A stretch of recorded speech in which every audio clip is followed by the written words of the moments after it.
আর বাবু আমার থাকবে না। এখন বাবুর বইয়ের হয়ে যাবে। এটাই তো সৃষ্টি, এটাই তো নিয়ম, এখানে আবার কান্নার কি আছে? দূর, তুমি আর বুঝবা কি?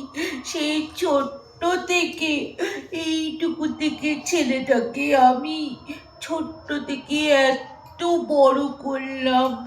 ছেলেটা এখন আর আমাকে মা বলে ডাকবে না। কেন? এখানে আমার মা না বলার কি আছে বিয়ের সাথে? আরে, তুমি এটাও জানো না? এখন তো বাবু দুটো মা হয়ে যাবে। তাকে মা বলে ডাকবে। আমাকে কি আর ডাকবে? বলো যা। হ্যাঁ, তুমি আর কি বুঝবা? হ্যাঁ, আর বাবু এখন আমাকে বলবেও না, মা আমার মাথাটা একটু হাত বুলিয়ে দাও, পিঠটা একটু হাত বুলিয়ে দাও, পাটা একটু টিপে দাও। আর বলবে না গো কাল থেকে।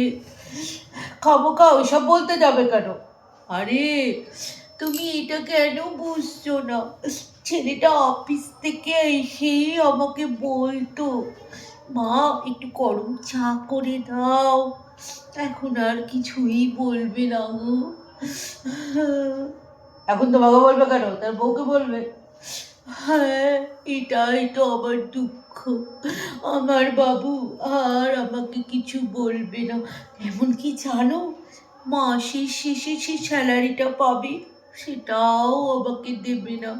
সব ওই বইয়েরকে দেবে তুলে হাতে। বইয়ের জন্য লুকিয়ে লুকিয়ে খাবার আনবে, শাড়ি আনবে। কি কষ্ট আমার।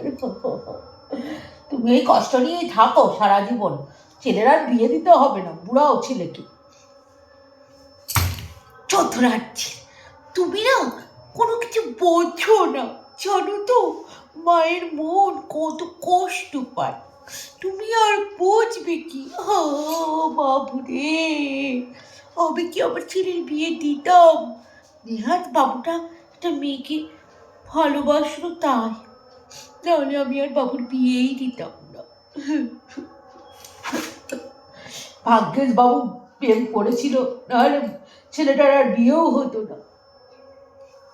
এই লোকটা না সব সময় যেন, তো এই তোমার এখানে থাকাটাই আমার চাপে না, চাই।